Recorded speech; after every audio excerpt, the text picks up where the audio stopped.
In this life, man always asks endless questions about everything that fulfills his desire to know everything.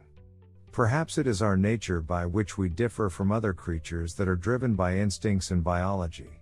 And in the midst of all these questions, we find the book Ask and It Is Given, that book that deals with questions that are answered by sources of everything.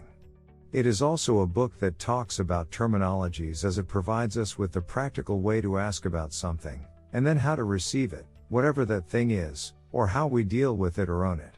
What is certain of all of this is that this book is a tried and tested method in a spiritual process, and it is a map that shows us how a person is and what is his position in this life. It also provides tried and tested ways that a person should not use when he possesses something.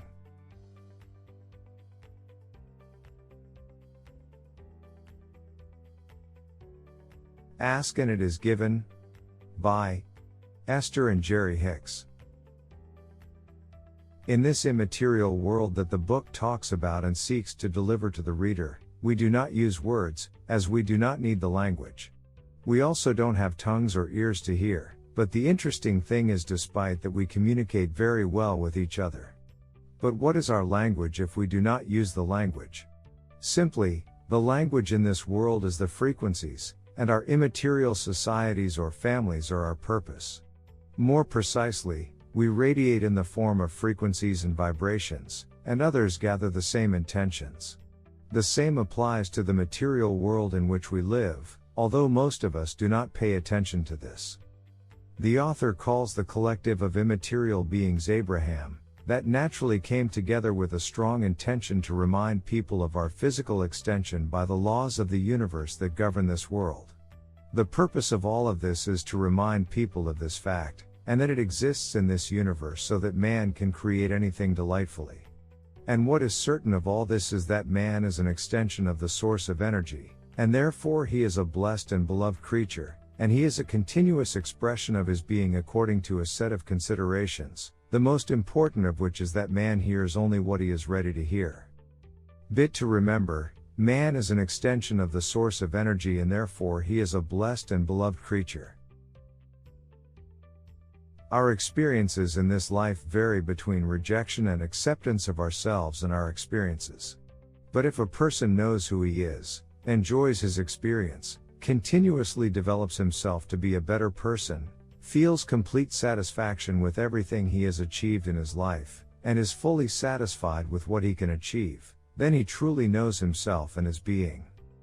But if the opposite happens, which means that he feels deeply saddened by his experiences that have passed without achieving anything, or he is waiting for money and is uncomfortable with his work conditions and his social and family relations, then this is what the book seeks to clarify.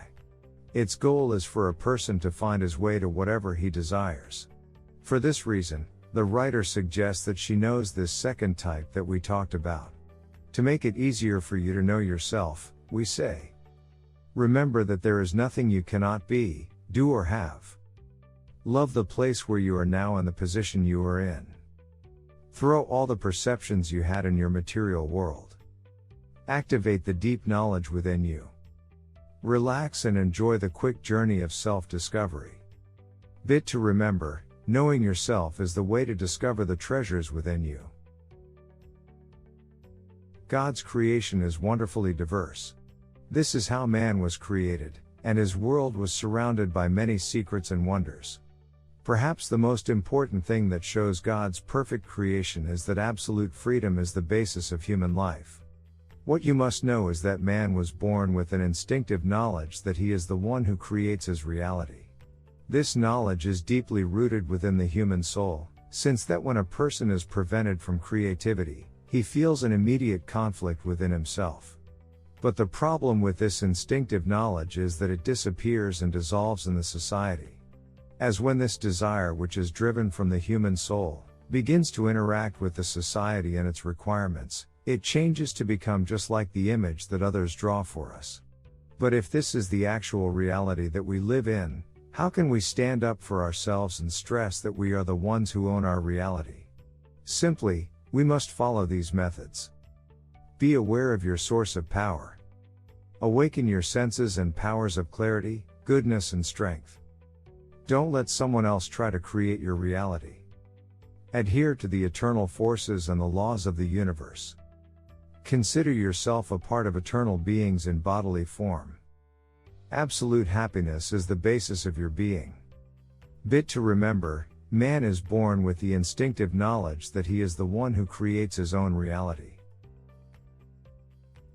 We often ask a question that seems to be a cognitive, communication difficulty: why do we take so long to reach our goals?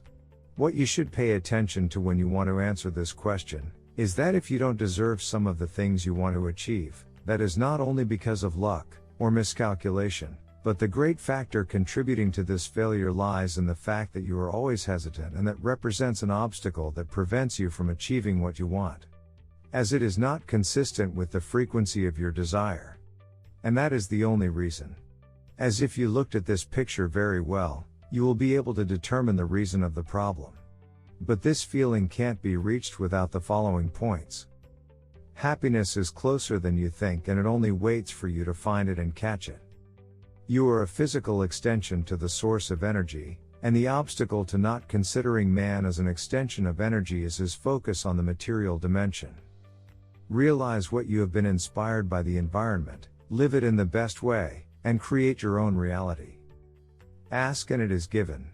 Ask with your intentions, wishes and desires, and there is no need to use words. Never get tired of creating and developing. Bit to remember, if you don't deserve some of the things you want to achieve, then this is because being hesitant, and that represents an obstacle to achieving what you want.